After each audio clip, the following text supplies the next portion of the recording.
For everyone out there looking at homes right now, there are three little letters that could make or break your purchase decision. They are H, O, and A. Three of the most frightening letters of the alphabet imposed over the largest purchase you'll ever make. For some people, it's a recipe for high anxiety. But not every homeowners association is the nightmare that many home buyers imagine.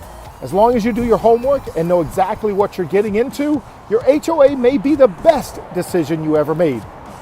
Bigg Dotson here, and even though HOAs are often part of life for condo, townhouse, and some single-family homeowners, they're not all good, and they're not all bad. So join me right after the break on this episode of Just Ask Bigg, and I'm going to share what is a homeowners association, the good, bad, and the ugly. I'll see you on the other side.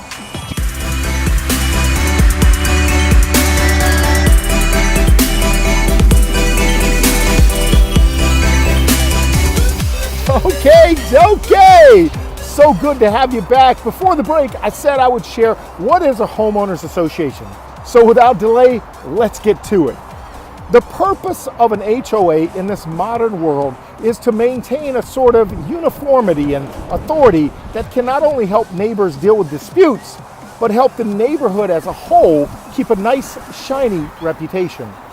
When it comes to attached homes like condos and townhouses, the HOAs also maintain the exteriors of the buildings, including roofing and common areas like lawns. Single-family HOAs often provide amenities like pools and common buildings that can be used for parties. The more the HOA does, yep, you guessed it, the more the fees will be. And sometimes there will be fees, even if they don't do much.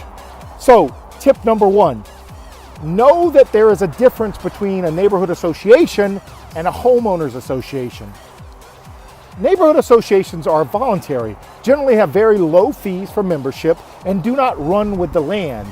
That means that you can buy a house where the former owner was part of the neighborhood association, but decline to be a member yourself.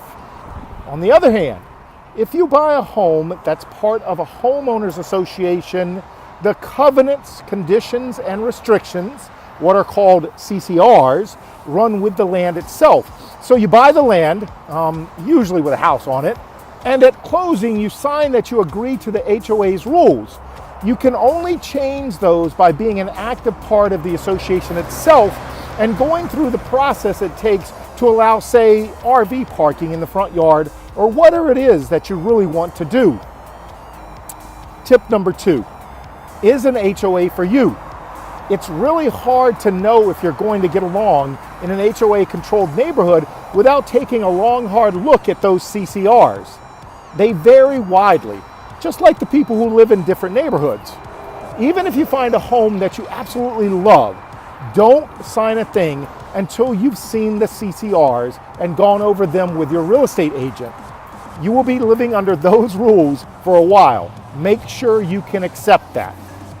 While it would be fun to have a pool you don't have to clean, sometimes you have to be realistic and say, these rules just aren't for me or my lifestyle. But sometimes those rules are really practical and make a lot of sense. For example, some might state that your grass has to be kept under 6 inches high. Great rule. This practice reduces animal and insect problems by removing cover. Others might say you can't have a clothesline or a fence, which might be a total deal breaker for you. There's often an appeal process, but if that clothesline is a big enough issue, don't risk it. There are plenty of houses in the sea. And finally, tip number three, don't forget HOA fees are included in your DTI. Last but not least, remember that HOA fees will be included in your debt-to-income calculation. So if you are just barely able to afford that lovely home, the monthly fees may make your lender give you the red light. This is an important item to check when you're investigating the terms of the HOA. You can expect them to run anywhere from a few hundred to over $1,000 a month. Definitely something you want to be sure about before committing. Would you rather have that much more in a home or in amenities? If you're already in love with the idea of a home in an HOA, make sure you and your real estate agent have taken the time to investigate the HOA and those CCRs. And if you're still good to go, write that contract, make that home yours, and know that the rules will help to maintain home standards, even if they can be a bit draconian at times. Alrighty folks, that's my big real estate tips for today.